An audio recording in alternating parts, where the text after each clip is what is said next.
I want chocolate cake now. Go buy it for me.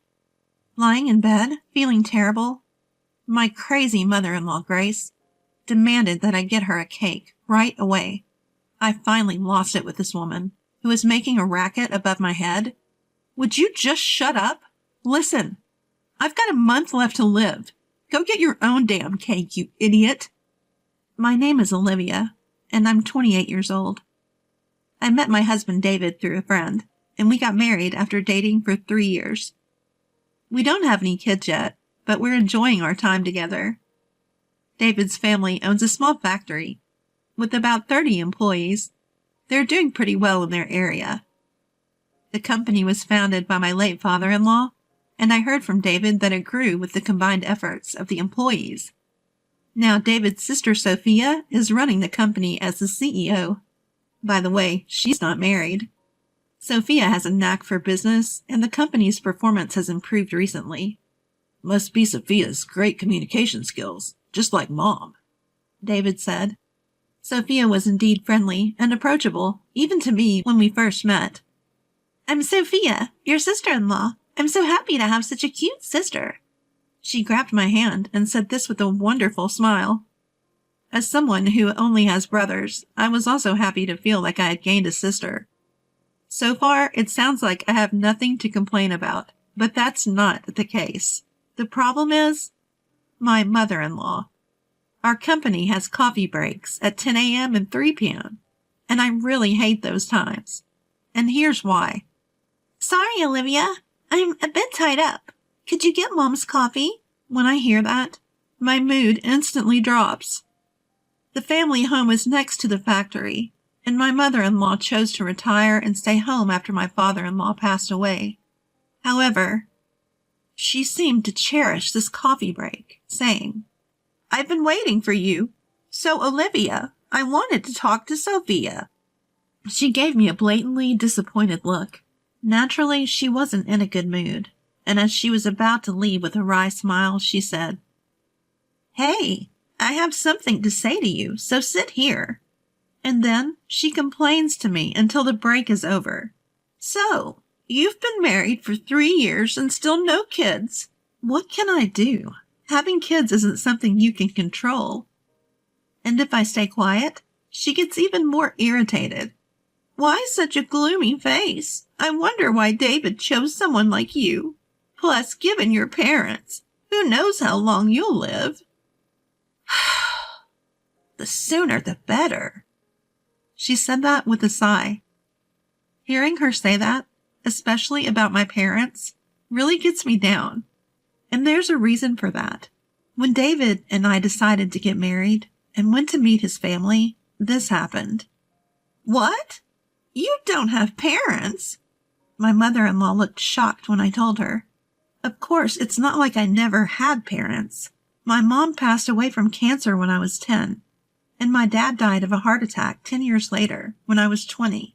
My memories of my mom are vague, but my dad raised my brother and me, all by himself.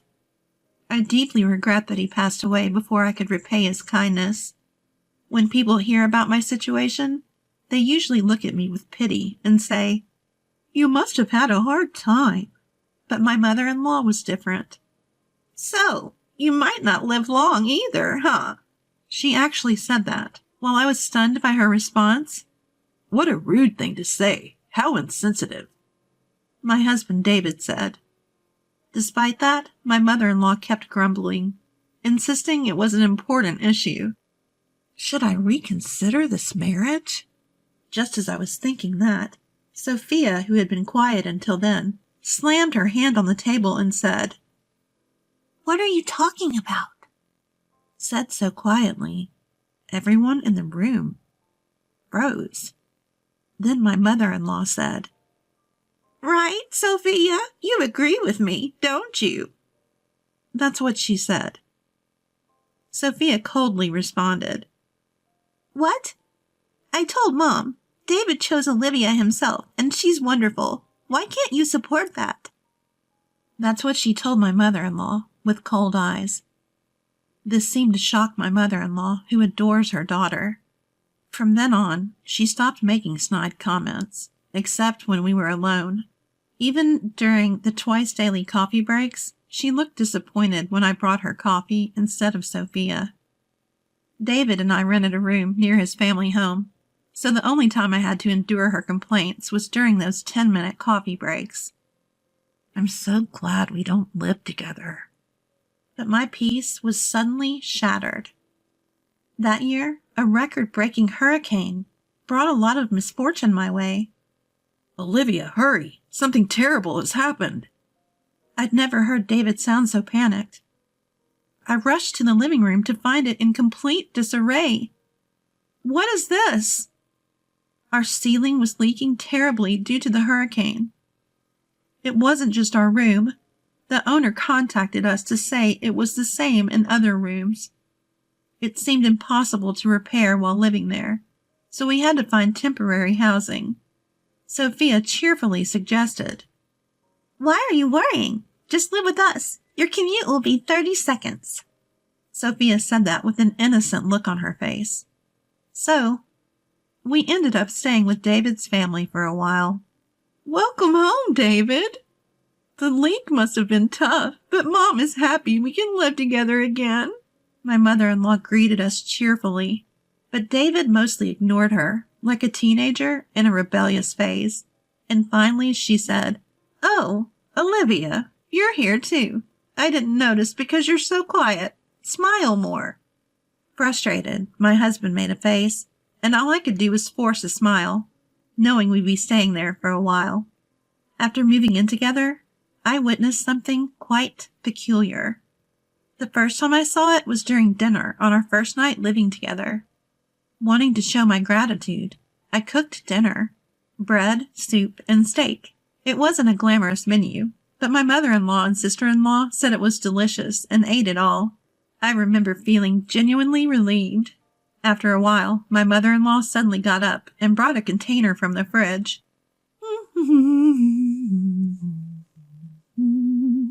Humming a tune, she opened it and piled a ton of its contents onto her steak.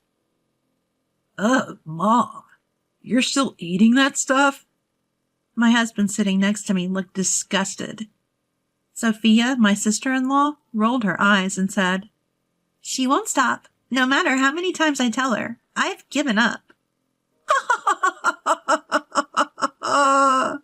She then burst into laughter. At first, I couldn't tell what was on top of the steak. Upon closer inspection, I realized it was jam. While sweet sauces on meat aren't unheard of, adding jam to a seasoned steak was just bizarre. "When you eat something salty, you crave something sweet, right? That's why," she said, looking quite pleased with herself. Honestly, it gave me heartburn just watching her. For the record, I'm not a fan of sweet sauces on meat.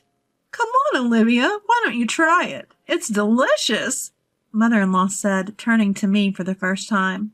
I didn't want to eat it either, but I forced a smile. Apparently, that wasn't the reaction she was hoping for. "I'm recommending it for a reason. You might live longer if you follow my example." With that parting shot, she retreated to her room. I was left speechless as she stormed off. My husband and sister-in-law apologized, saying, "Sorry." "Sorry? Mom's at it again with her nonsense." Apparently, mother-in-law has a serious sweet tooth and doesn't feel her day is complete without eating a cake. Amazingly, her annual health checkups always come back normal. Come to think of it, she's always eating cake during our 3 p.m. coffee breaks. I remember that. I like cake too, but not every day. It would get monotonous. And what about blood sugar levels? I've always been cautious about my health, especially since both my parents had short lifespans. So mother-in-law's jam steak was quite a shock. "Wait, does Sophia buy the cake every day?" Caught off guard, Sophia admitted. "Yeah, she makes me go buy it. She says it's embarrassing for her to do it herself. Thanks to that, I've become good friends with all the local cake shops." Sophia said, laughing. Watching this, my husband David said, "Sophia, this isn't a laughing matter. Mom's getting older. She needs to start caring about her health. I've always left it to Sophia to deal with Mom, and I feel bad about it. With that, my husband continued to look exasperated. Well, I think you guys will have to help out more from now on, Sophia said with a cheerful face, and I braced myself for more interactions with mother-in-law. Living with my in-laws made my commute much shorter, so I took the initiative to do household chores before and after work. I tried to engage my mother-in-law in conversation, but she often gave me the cold shoulder or outright ignored me. Despite that, she never missed an opportunity to complain about the kids during our coffee breaks. Since moving here, I've had more bad days. Must be the stress. My spirits were low. My husband noticed and offered multiple times to go to the doctor with me. Let's move out and stay at a hotel temporarily, he suggested, but I declined because it felt like a waste of money and the nearest hotel was still a bit far. Then, the worst thing happened.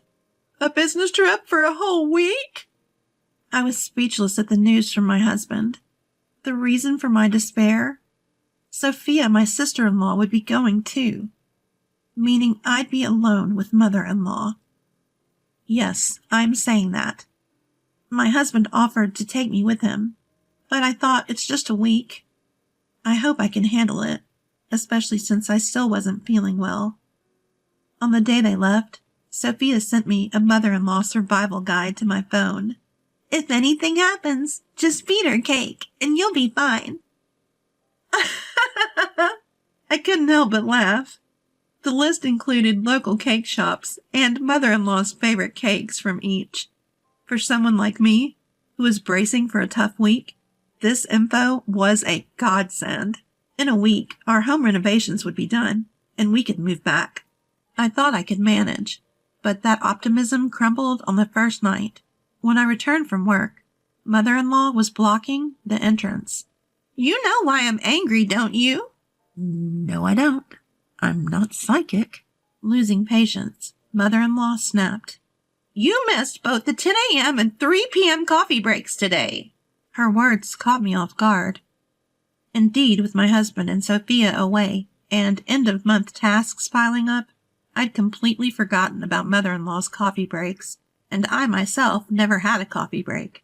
I thought she'd understand since she used to work, but she yelled, The moment we're alone, you start this harassment? You wicked woman! She said that with an angry look on her face. I felt a huge disconnect with her.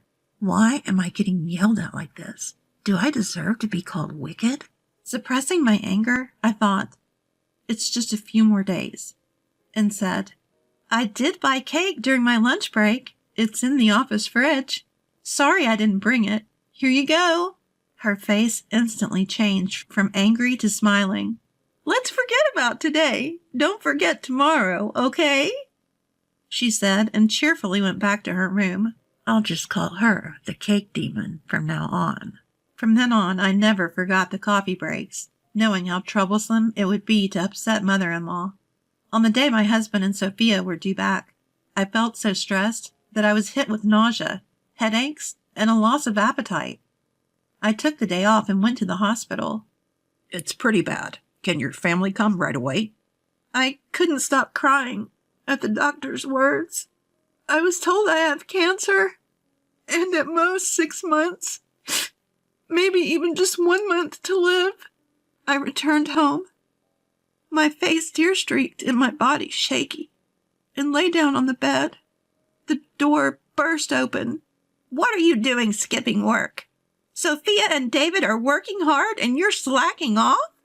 Her screeching worsened my headache. I didn't have the energy to respond, so I just said, I'm not feeling well, and closed my eyes. Mother-in-law didn't seem to like it either. She didn't want to leave the room and still complained to me. She continued to complain, saying things like, That's why you can't have kids. And, Who knows if you'll live long? I just kept silent, pretending to sleep. I pretended to be asleep. Then, out of nowhere, she asked about today's coffee break. Is she really this stupid? I thought, opening my eyes to see her standing over me. Grace, I'm sorry. I'm not feeling well enough to go shopping today. Could you please? She cut me off. I don't care. I want chocolate cake now. Go buy it. You're probably faking it. She screamed at me louder than ever. My frustration exploded at the woman in front of me who was selfish like a child. Shut up. Listen to me. I have 1 month to live. Go buy your own damn cake, you idiot. What? My words seemed to stun my mother-in-law, who looked at me with wide eyes. Then, from behind mother-in-law, Mom, what are you doing? And Olivia, what do you mean by 1 more month? My husband, with a pale face, and my sister-in-law, who looked equally concerned, were standing there. Weren't you coming back tomorrow?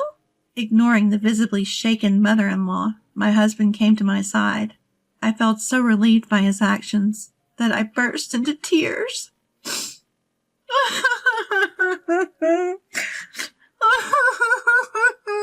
I can't take it anymore.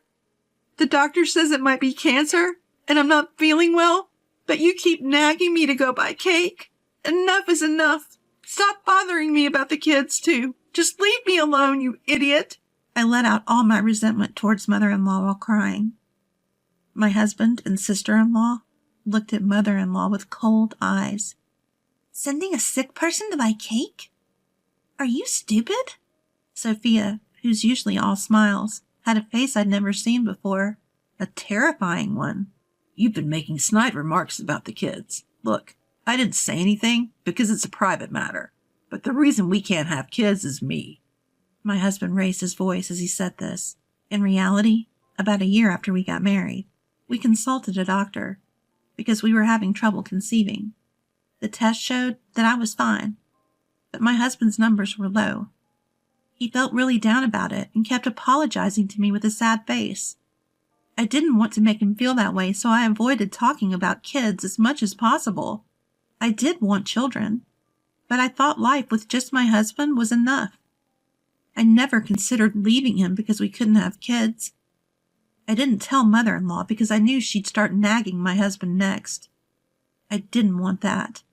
Mother-in-law listened to my husband's words with a face like her soul had been sucked out. Just then, my cell phone rang. The caller ID showed. It was the hospital. Hello? Yes? Right now? My husband just got home. Okay, understood. The doctor who had called earlier sounded very urgent, asking us to come right away. Am I really that sick? As I started to cry from the anxiety. It's okay, Olivia. Can you stand? I'm with you. My husband, who also looked like he was about to cry, and I rushed to the hospital. As we were leaving, I caught a glimpse of mother-in-law get a stern lecture from Sophia. When we arrived at the hospital, we were immediately ushered into a room where the doctor and even the hospital director were waiting to offer us a deep apology. A misdiagnosis?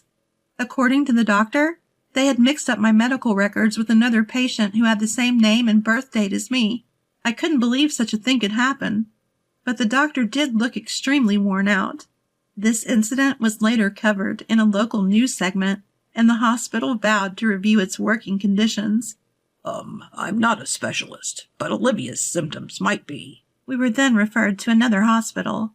When we returned to my in-law's house, mother-in-law seemed to have been scolded by Sophia and was shrinking in her seat. Sophia later told me she was worried that her newlywed son might lose his wife and be heartbroken. It might be love turned inside out, but it was a real hassle. Seeing our tear-streaked faces, even mother-in-law broke down. Did I really do something that bad? She started crying. So what about Olivia? Sophia asked with a concerned look. I'm pregnant, I said, tears of joy filling my eyes. My husband was also shedding tears of happiness beside me.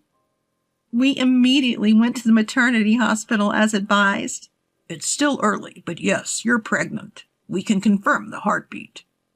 Hearing that, we both burst into tears, even though we were in a hospital. Sophia also cried, saying, I'm so glad, so very glad. As for what happened next, Sophia got engaged to her long-term boyfriend and moved to another state with him after quitting her job. We had heard about this before, so it wasn't a surprise.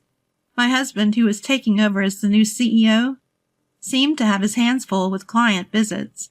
The business trip, by the way, was for that reason. He told me later that he was able to come home a day early because it ended sooner than expected. Mother-in-law seemed to know nothing about it. What? Getting married? Quitting her job and moving to another state? And was shocked. Sophia told her, "Yeah, I told you, remember?" "Well, it doesn't matter. It's settled." Mother-in-law was in a daze, and we all laughed.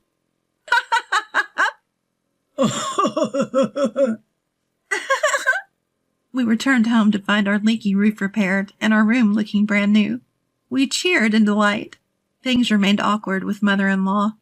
My husband was angrier than I was and said he never wanted to see her again. But mother-in-law started showing up occasionally during our coffee breaks, holding not cake, but small snacks like biscuits. She had stopped the daily cakes and jam steaks, apparently trying to be more health conscious now that she knew a grandchild was on the way. Employees who had worked there since my father-in-law was CEO seemed happy to see mother-in-law, so I realized she wasn't inherently a bad person. Our conversations gradually increased, and she stopped complaining. When our daughter Emma was born, mother-in-law transformed. She started doing things like buying diapers and leaving side dishes for dinner, saying, "Feel free to eat. You're always working so hard." Even when she knew I was home, she'd send a message and leave without ringing the doorbell. The side dishes were in a cooler, and I appreciated her thoughtfulness. I felt I could get along with this version of mother-in-law. What really convinced me was when Emma was born. Mother-in-law took my hand and said, "Thank you, Olivia. Really, thank you." Seeing her tears, I knew she was sincere. Sophia also seems to be doing well and recently announced her pregnancy. It seems like it won't be long before we all gather at the in-laws' house for a friendly meal